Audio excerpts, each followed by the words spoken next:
Olha, já há algum tempo eu queria falar sobre esse assunto com vocês aqui, mas, enfim, está acontecendo tanta coisa no Brasil hoje que vou postergando a análise de algumas questões que eu considero assim de grande atualidade e importância para todos nós brasileiros. Estou me referindo agora, hoje, nessa terça-feira, são 4:30 da tarde, dia 8 de julho, tempo bom de novo em Porto Alegre, céu azul, tá, o clima está até temperado, tá bom aqui.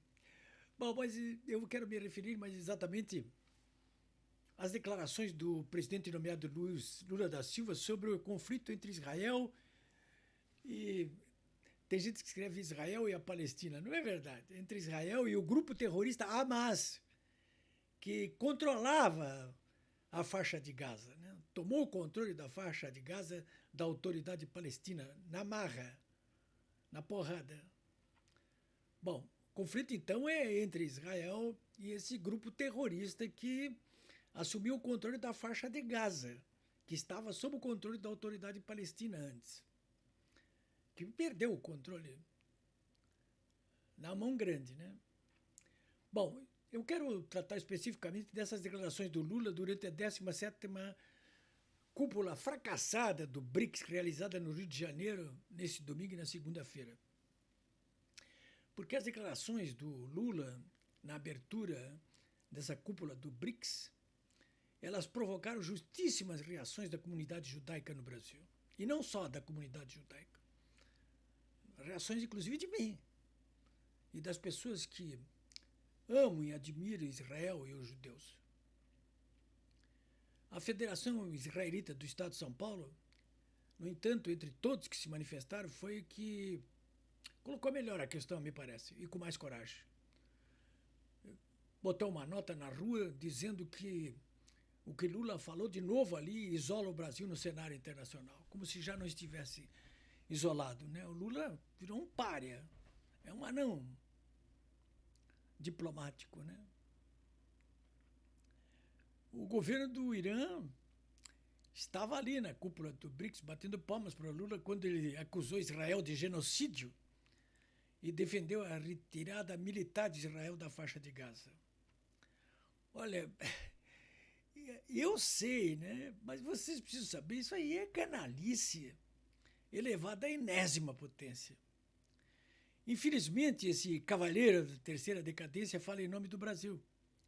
E é por isso que a Federação Israelita se incomoda tanto diante de acusações falsas, como essa feita por Lula na reunião dos BRICS. Genocidas! Gritou o presidente nomeado, sendo aplaudido por aquela claque toda, composta a maioria dela de ditadores de vários países aí que estão filiados ao BRICS. Genocidas! Olha, eu sei, esse ser abjeto que preside o Brasil por obra e graça do Supremo, sabe que declarações como essa configuram crimes inafiançáveis. Acusar de genocida é crime. Porque genocídio refere-se àqueles que cometem ou promovem genocídio.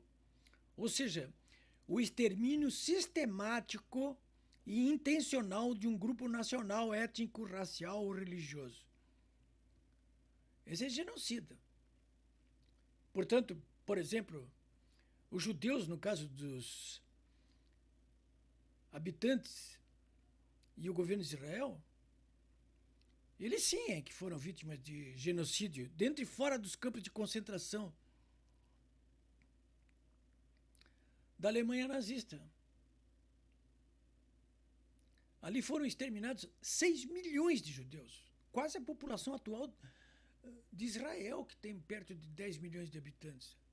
Só ali, nos campos de concentração e na perseguição da Alemanha nazista, morreram 6 milhões, foram exterminados 6 milhões de judeus. Ora, senhores, o que acontece na faixa de Gaza, na verdade, é uma guerra iniciada pelos terroristas do Hamas, não por Israel. Foram eles que invadiram Israel no dia 7 de outubro de 2023, mataram, torturaram 1.000 civis. inocentes dentro das suas casas. Mataram inclusive bebês. Jogaram crianças e adultos no meio do fogo e se divertiram. Estupraram mulheres, estupraram meninas. Mataram, além dos 1.000 civis, mataram mais 350 militares. E sequestraram 200 judeus, a maioria dos quais já mataram friamente nos cativeiros da faixa de Gaza e na vizinhança ali. E continuam mantendo essa gente sequestrada. E o Lula nada fala disso. E acusa o outro lado, que foi invadido, de genocida.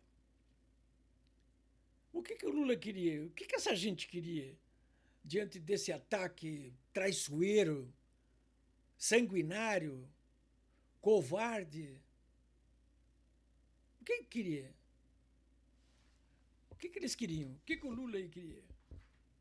Ora, senhores, além da tristeza, da justeza da causa de Israel, existe todo um histórico de compromisso, até mesmo moral, do Estado brasileiro em relação a Israel, já que foi um representante do Brasil, o gaúcho Oswaldo Aranha, como presidente da Assembleia Geral da ONU em 1947, foi ele que representou o papel fundamental na aprovação da Resolução 181, também conhecida como Plano de Partilha da Palestina, que estava ali sob domínio britânico, e estabeleceu a criação do Estado de Israel. Israel é a única democracia no Oriente Médio.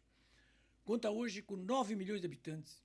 Israel é um país do Oriente Médio banhado pelo mar Mediterrâneo, possui 22 mil quilômetros quadrados, tamanho de Sergipe. Eu quero replicar aqui um trecho fundamental da nota da Federação Israelita de São Paulo, que eu assino embaixo. A Federação Israelita do Estado de São Paulo manifesta profunda indignação diante das recentes declarações do presidente Lula da Silva no BRICS. Ao voltar a acusar Israel de genocídio e defender que a solução do conflito passa pelo fim da ocupação israelense, Lula ignora mais uma vez, o governo brasileiro ignora mais uma vez, a realidade dos fatos, escolhendo o caminho da retórica ideológica e não da responsabilidade diplomática. Lula não menciona o Hamas, não exige libertação de reféns, não condena os mísseis lançados sobre civis israelenses, mas condena Israel, a única democracia do Oriente Médio. Ao falar em genocídio, o presidente desrespeita mais uma vez as vítimas do Holocausto na Alemanha e banaliza um dos crimes mais graves da história da humanidade. É uma fala falsa, mentirosa, criminosa.